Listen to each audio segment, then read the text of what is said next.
राधा कृष्ण देवनी जय। श्री रामचंद्र भगवान की जय। श्री सिद्धेश्वर महादेव जय। श्री विघ्न विनायक देव जय। श्री कष्टभंजन देव।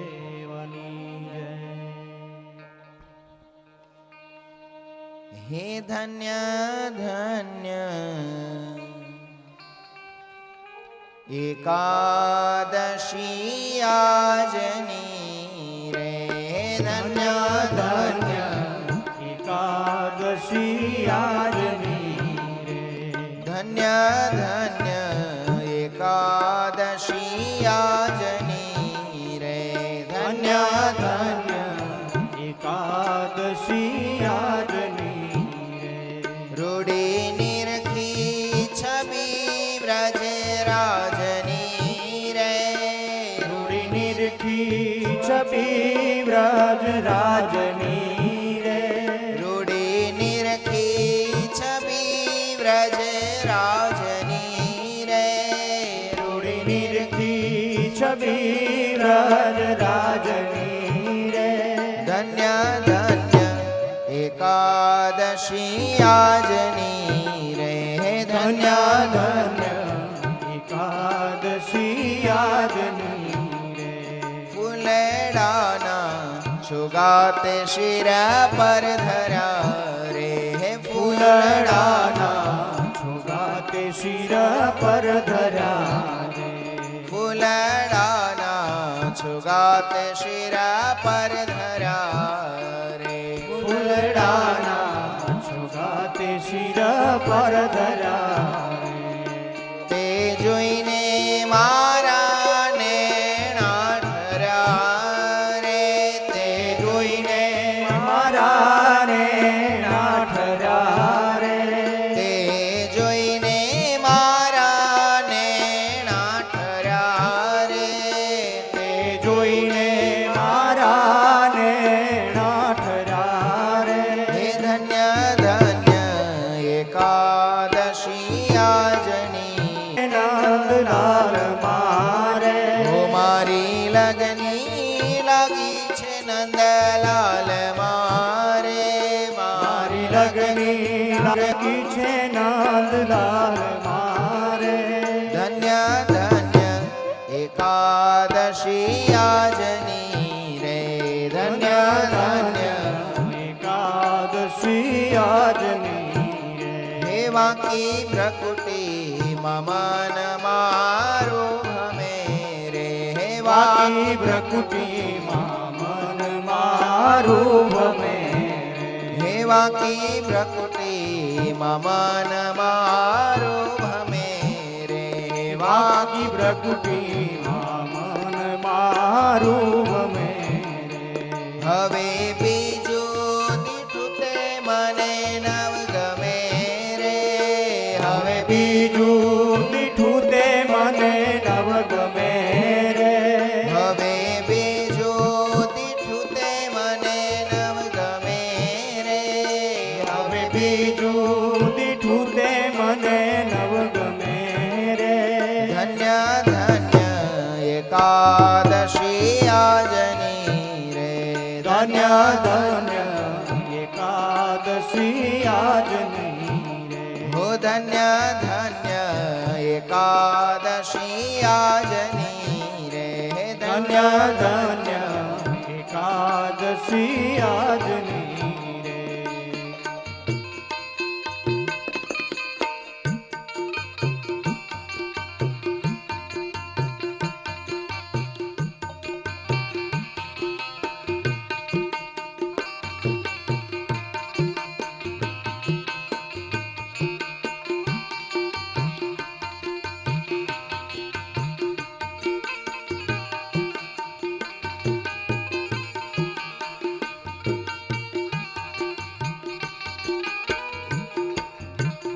હે બ્રહ્માનંદ કહે રૂપાળી એની આખડી રે। હે બ્રહ્માનંદ કહે રૂપાળી બ્રહ્માનંદ કહે રૂપાળી એની આંખડી રે. હે બ્રહ્માનંદ કહે રૂપાળી એની આંખડી રે. પ્યારી લાલ કમળ કેરી પાંખડી રે. પ્યારી લાલ કમળ કેરી પાંખડી રે. પ્યારી લાલ કમળ કેરી પાંખડી રે. પ્યારી લાલ કમળ કેરી પાંખડી રે. ધન્ય ધન્ય એકાદશી આજની રે. ધન્ય ધન્ય એકાદશી આજની રે. ઓ ધન્ય ધન્ય એકાદશી આજની રે. ધન્ય ધન્ય એકાદશી આજની રે. રૂડી નિરખી છબી વ્રજરાજની રે. રૂડી નિરખી છબી વ્રજરાજની રે. રૂડી નિરખી છબી વ્રજરાજની રે. રૂડી નિરખી છબી વ્રજરાજની રે. ધન્ય ધન્ય એકાદશી આજની રે. ધન્ય ધન્ય એકાદશી આજની રે. ઓ ધન્ય ધન્ય એકાદશી આજની રે. ધન્ય ધન્ય એકાદશી આજની રે. ઓ ધન્ય ધન્ય એકાદશી આજની રે. ધન્ય ધન્ય એકાદશી સ્વરૂપે અનંત જીવોનું કલ્યાણ કરવા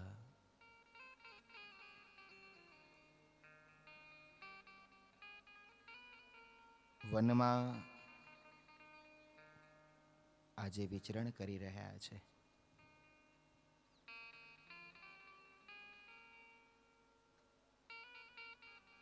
ભગવાન શ્રી હરિના જીવનના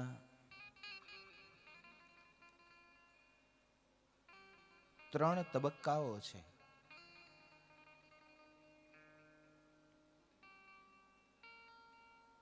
સંવત 1837 અને ચૈત્ર સુધી નવમીના પવિત્ર દિને માતા ભક્તિ દેવી થકી પ્રગટ થયા ત્યારથી આરંભી અને સંવત 1849 અષાઢ સુધી દસમી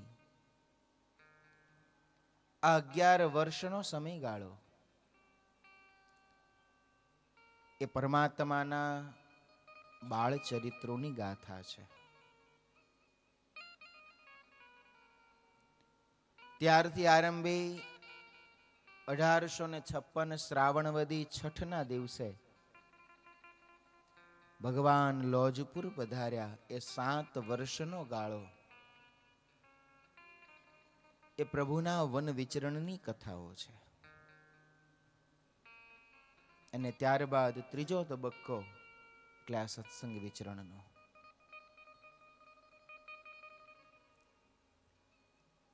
સાત વર્ષ સુધી સર્વાવતારી શ્રી હરિ વર્ણિનો વેશ ધારણ કરી એકમાત્ર કૌપીને લઈ ઉઘાડા પગે ઉઘાડા માથે ટાઢ તડકો અને વરસાદ વેઠતા ભૂખ અને તરસને સહન કરતા જાડી ઝાંખરા કાંટા કાંકરાઓને અવગણી એ જંગલે હિંસક પશુઓના ભયથી જરા પણ ડર્યા વિના સમગ્ર ભારતના અનેક તીર્થોમાં અનેક વનોમાં પ્રભુ નિરંતર વિચરણ કરતા રહ્યા છે.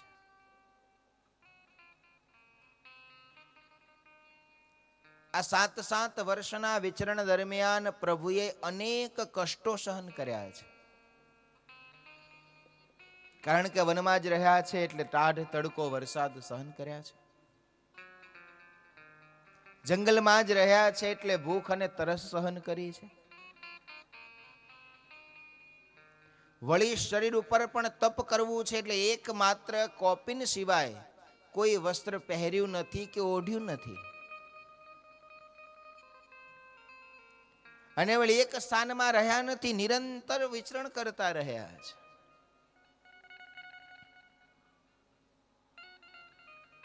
અનંત કોટી બ્રહ્માંડના અધિપતિ હોવા છતાં 7 વર્ષ સુધીની આવી કઠોર વન વિચરણની યાત્રા અને તપ એ ભગવાને શા માટે કરવું પડ્યું હશે?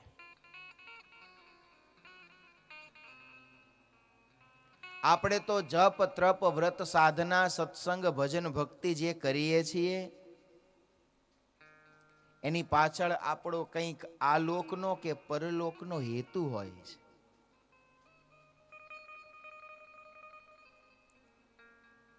અરે હેતુ શું? આપણે તો પેલા હેતુ સિદ્ધ થાય તો કદાચ ભજન ભક્તિ કરીએ છીએ. જેતલપુરની પૂનમ ભરીએ છીએ પણ ઘેર ઘોડિયું બંધાય એટલા માટે, અથવા તો બાધા માનતા રાખીએ છીએ અને બાધા માનતા રૂપ થોડીક ભજન ભક્તિ કરીએ છીએ, પણ ક્યારે? પહેલા આપણું ફળ આપણને મળી જાય ત્યારે, પહેલા તો નહીં. ભક્તિ કરી અને પ્રભુ રાજી થઈને ફળ આપે એવું નહીં. આપણો તો ઊંધો સોદો છે, પેલા ફળ મને આપો પછી હું ભક્તિ કદાચ કરું તો કરું, નહીતર ભૂલી પણ જવું. ઘણા બધાની ઘણી બધી બાધાઓ હજી ભગવાનના ચોપડે ઉધાર બોલ્યા કરે છે. આપણે જે ભજન ભક્તિ તપ કરીએ છીએ એની પાછળ આપણે કંઈક મેળવવું છે. અરે આ લોકનું નથી મેળવવું તો પરલોકનો મોક્ષ મેળવવો છે, પણ કંઈક તો જોઈએ છે ને. એટલે આપણે જે કરીએ છીએ એની પાછળ કંઈક પ્રાપ્ત કરવાની આપણા મનમાં આશા છે. તો જ્યારે ભગવાને આટલી કઠોર તપશ્ચર્યાઓ કરી, આટલા દુઃખ વેઠ્યા, આટલું વિચરણ કર્યું, ભગવાને શા માટે આ દુઃખ સહન કરવા પડ્યા? એમને વળી શું ખૂટતું હતું? એમને વળી શું જોઈતું હતું કે એમણે આ દુઃખ વેઠવા પડે? ભગવાને આ દુઃખ માત્ર અને માત્ર પોતાના ભક્તો માટે, આપણા બધા માટે વેઠ્યા છે.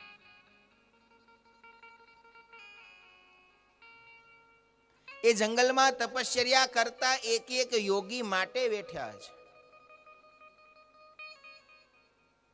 પરમાત્માના દર્શનની તાલાવેલીથી યુગોથી રાહ જોઈ રહેલા એ તપસ્વીઓ માટે બેઠા છે.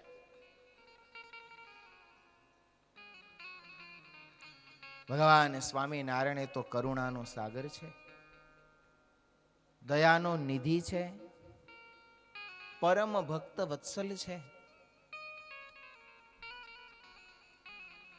કે આજે દયા કરી અને પોતે સામેથી ભક્તોની પાસે ગયા છે. એક એક ભક્તને સુખ આપ્યું છે, એક એકના તપ સફળ કર્યા છે, જપ સફળ કર્યા છે. જે કોઈ મળે એને જ્ઞાન આપતા, દર્શન આપતા, આશીર્વાદ આપતા, જીવનનો સાચો રાહ બતાવતા, અનેક તીર્થોને પાવન કરતા, અનેક નવા તીર્થોનું નિર્માણ કરતા કરતા ભગવાન નીલકંઠ પ્રભુ આગળ વધી રહ્યા છે. પુલાશ્રમમાં કઠોર તપશ્ચર્યા કરી પ્રભુ ત્યાંથી આગળ ચાલ્યા છે. માર્ગમાં બુટોલપુર નામે એક નગર આવ્યું છે. આ નગરની બહાર સુંદર વગડો છે, વન છે, ત્યાં નીલકંઠ રોકાયા છે. 11 વર્ષની નાની ઉંમર છે. તપના કારણે શરીર ભલે સાવ સુકાયું છે, પણ તપના કારણે તેજસ્વી એમની મુખાકૃતિ થઈ છે. મસ્તક ઉપર નાની એવી જટા છે. આવા નાના બાળ યોગીને નગરની બહાર બેઠેલા જોઈ નગરના સર્વે નરનારીઓ એ યોગીના દર્શન કરવા આવે છે. અને જે કોઈ આવા બટુક યોગીને જુએ છે ને, દર્શન કરતાની સાથે અંતરમાં અહોભાવ જાગે છે. ઓહો હો, જુઓ તો ખરા, આવી નાની ઉંમરમાં આવી કઠોર તપશ્ચર્યા કરનાર આ મહાયોગી કોણ છે?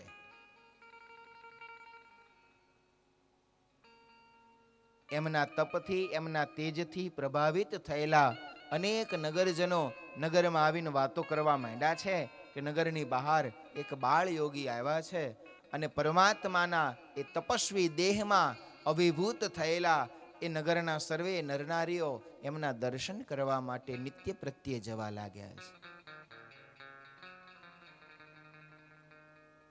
પણ વ્યાપકેશ મુનિ કહે છે, હે રાજન, આ જ નગરના રાજા છે જેમનું નામ છે મહાદત્ત.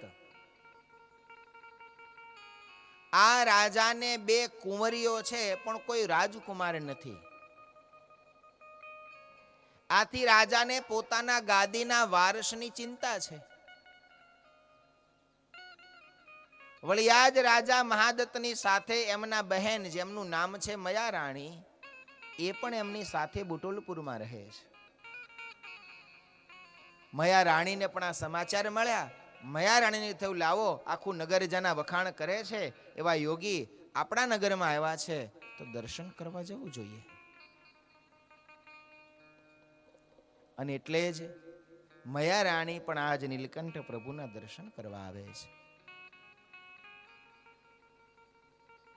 પણ આ જગતનો નિયમ છે, આપણને એ જ દેખાય છે જે આપણે જોવું હોય છે. તર્કશાસ્ત્ર કહે છે વ્યક્તિ જે છે એ નથી જોતો, પણ એણે જે જોવું હોય છે ને એ જોવે છે. આ વાત જરાક સમજવી અઘરી છે, પણ એકની એક જ વસ્તુ હોય, એને 5 જણા જોવે ને તો 5 ને એ વસ્તુ અલગ અલગ દેખાય છે. આપણા મનમાં જેવા વિચારો હોય, સામેનું દ્રશ્ય પણ આપણને એવું દેખાય છે. કારણ કે મન અને ઇન્દ્રિયને સીધો સંબંધ છે.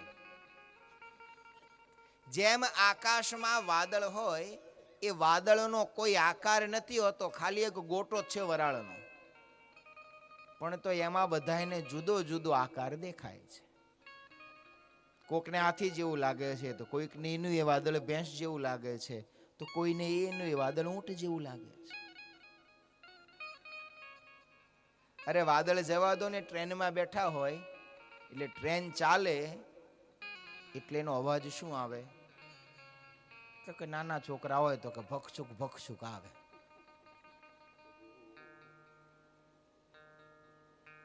એ અવાજ જે આપણા મનમાં એક શબ્દ નક્કી થાય, એ તે આપણને એવું જ લાગે કે એવું જ બોલે છે. પેલા કબૂતર ઘુ ઘુ ઘુ કરતા હોય ને નાના છોકરા, પછી એની સાથે બોલે ઘુ ઘુ ઘુ, પછી તેજુ ફઈ ડોડો શેખ. હવે કબૂતર ડોડો શેખ બોલે, પણ આપણા મનમાં છે એટલે આપણને સંભળાય કે આવું જ બોલ્યું. જેવી આપણી દ્રષ્ટિ હોય, આપણા વિચારો હોય, સામેનું દ્રશ્ય પણ આપણને એવું જ દેખાય છે. ખેતરના કિનારે એક બાવળિયો ઉગ્યો હતો અને ત્યાંથી પેલો દાંતણ વેચનારો નીકળ્યો. એને જોયું, ઓહો, બહુ સરસ, આમાંથી તો બહુ સરસ દાંતણ થાય એવા છે. એ ગયો, એની પાછળ હુથાર નીકળ્યો. હુથાર કે ઓહો, આનું થડિયું તો બહુ જાડું છે, આને જો આમથી આમ હોર્યું હોય ને આમથી આમ રંધો માર્યો હોય તો આમાંથી ખાટલાના 4 પાયા થાય એવા છે. એની પાછળ કોઈ શિલ્પી કલાકાર નીકળ્યો. એને જોયું, કોહો, આ ડાળાને અહીંથી કાપ્યું હોય, આ ડાળાને થોડુંક નીચેથી કાપ્યું હોય અને થડમાંથી આમ કાપ્યું હોય તો આમાંથી તો એક બહુ સરસ શિલ્પની કૃતિ તૈયાર થાય એવી છે. બાવળ એનો એ હતો, જેવું જેનું મન હતું એવું એને એમાં દેખાયું છે. આ સંસાર આખો આપણી દ્રષ્ટિ ઉપર છે. જેવી આપણી દ્રષ્ટિ હશે, સંસાર આપણને એવો દેખાશે. અને એટલે જ દુનિયા બદલવાની બહુ ઈચ્છા થતી હોય ને, દ્રષ્ટિ બદલજો, દુનિયા બદલાઈ જશે.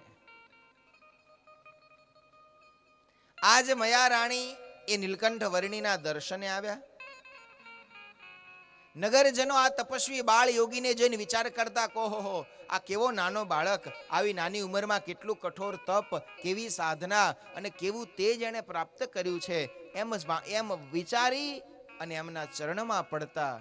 પણ જ્યાં મયા રાણી આવ્યા, મયા રાણી એટલે માયા, એણે જોયું કહો, આવો નાનો છોકરો આવી નાની ઉંમરમાં આવું તપ કરવા નીકળી ગયો છે. જરૂર આના માતા પિતા મૃત્યુ પામ્યા હશે, ભાભીએ મેણા માર્યા હશે, આને હાચવ્યો નહીં હોય. વળી કાં તો આ છે ને ત્રણ ભાઈમાં વચેટ હશે. મોટાને બાપા હાચવે, નાનાને માં અને વચેટ હશે. એટલે બધાય મેણા ટોણા મારતા હશે અને કંટાળી દુખી થઈને બિચારો ઘર છોડીને ચાલી નીકળ્યો હશે. જો હું આને રાજમહેલમાં લઈ જાઉં અને રાજમહેલના સુખ ઐશ્વર્ય વૈભવ એને બતાવું, તો રાજમહેલના સુખ વૈભવ અને ઐશ્વર્યમાં આનું મન જો મોહી જાય અને જો રાજમહેલમાં રહી જાય, તો આ મારી બે કુંવરીઓને પરણાવી દઉં અને મારા ભાઈને પણ પોતાના રાજનો વારસ મળી જાય અને મારું કામ સિદ્ધ થઈ જાય. આમે બિચારો દુખિયારો છે, બિચારો ગરીબ છે, એનું આ સંસારમાં કોઈ છે નહીં, તો એક પુણ્ય કામય થઈ જાય, એનું કામ થાય ને મારું કામ થાય. આવો વિચાર મયા રાણીને આવ્યો. મુક્તાનંદ કહે, હરિહરિ જનની ગતિ છે ન્યારી, પણ એને દેહદર્શી દેખે પોતા જેવા સંસારી. ભગવાનના આવા કઠોર તપશ્ચર્યાને પણ મયા રાણીએ દુઃખ માન્યું કે ઓહો, આ તો બિચારો દુખ્યો છે, આને કોઈ ખાવા આપતું